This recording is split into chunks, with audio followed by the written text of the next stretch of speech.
guys, welcome back to my channel.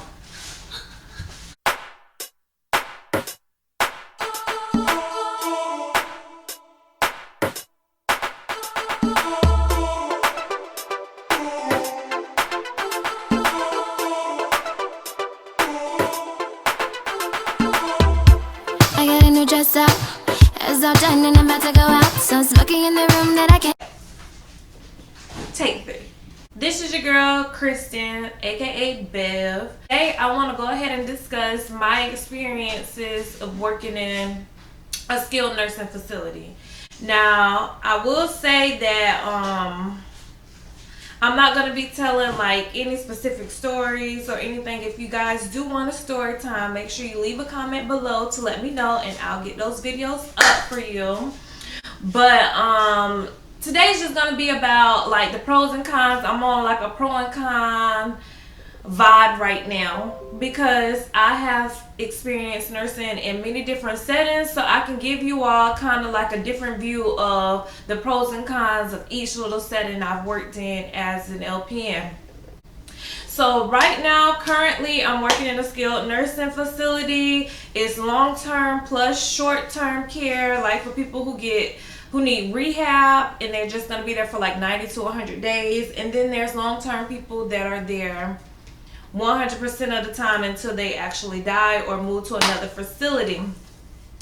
I also started out in a skilled nursing facility for my first year of nursing.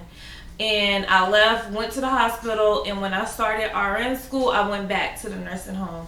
And that is kind of what a pro is to working in a skilled nursing home, rehab, whatever you want to call it.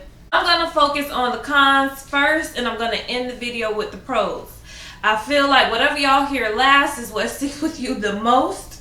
So I'm going to start with the cons first. Cons of working in a nursing home in the state of Florida. I can't speak on any other state because I've never worked anywhere but in Florida. But in the state of Florida, in the long-term care / nursing home environment, nurses have high nurse-to-patient ratios. That is a huge con of working in a nursing home.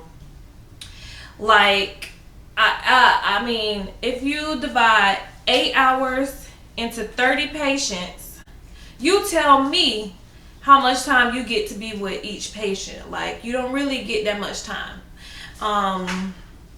Also, besides cons, I would say it's not really quote unquote short staff, because in the state you can have more patient to nurse ratios, but I would say it's kind of, we call it like short staff because you don't have the maximum amount of people you can have. Like, say where I work at, we could have 3 nurses or whatever on a 65 patient unit, but that's the max. But the minimum would be 2 nurses to a 65 patient unit. So when I say short staff, most of the time you're going to work with 2 nurses instead of 3.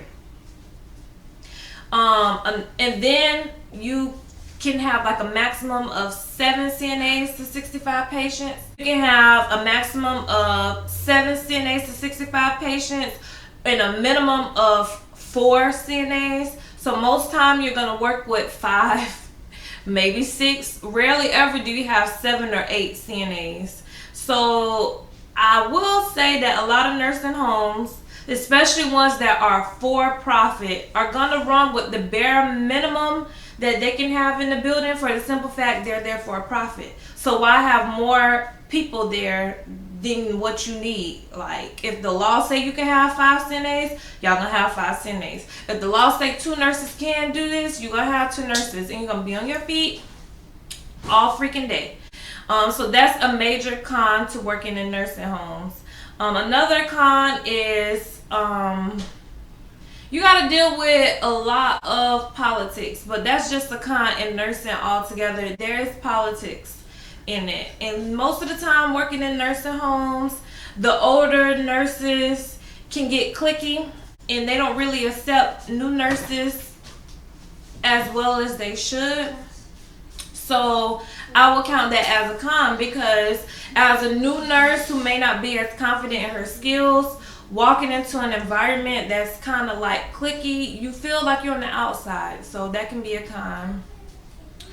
Another con is you have to work holidays, you have to work weekends, and getting days off can be a con. What else is a con? Oh, it's hard labor because most of the patient there is 100% dependent on you as the caretaker. So you use a lot of your body weight. Like you use your mental mind and you use your physical muscles. It's hard. I'm going to say that that is the major bulk of the cons that I have found in nursing homes. Pros. We're going to go ahead and get the pros out of the way. Pros to working in a nursing home, I'm going to go ahead and start it off by saying they pay more. You make more money in a nursing home than you will working at a doctor's office as an LPN, working at home health. Majority of the time you'll make more than what you're working at if you're working in the hospital, because if you are working in the hospital as an LPN, 80% of the time it won't be as a nurse on a floor, like on a med surg or ICU floor. So you're gonna get paid more, and this unlimited overtime. I have never worked at a facility that put a cap on overtime for nurses. It's almost impossible. Like, we could look up statistics and go toe to toe. There is a shortage of nurses in the healthcare field. There is not a shortage of jobs. So when you get a job somewhere, 98% of the time it's gonna be unlimited overtime. I cannot stress that enough. If you need to make 10 grand that month, I can guarantee you that you can make 10 grand a month as an LPN if you want to.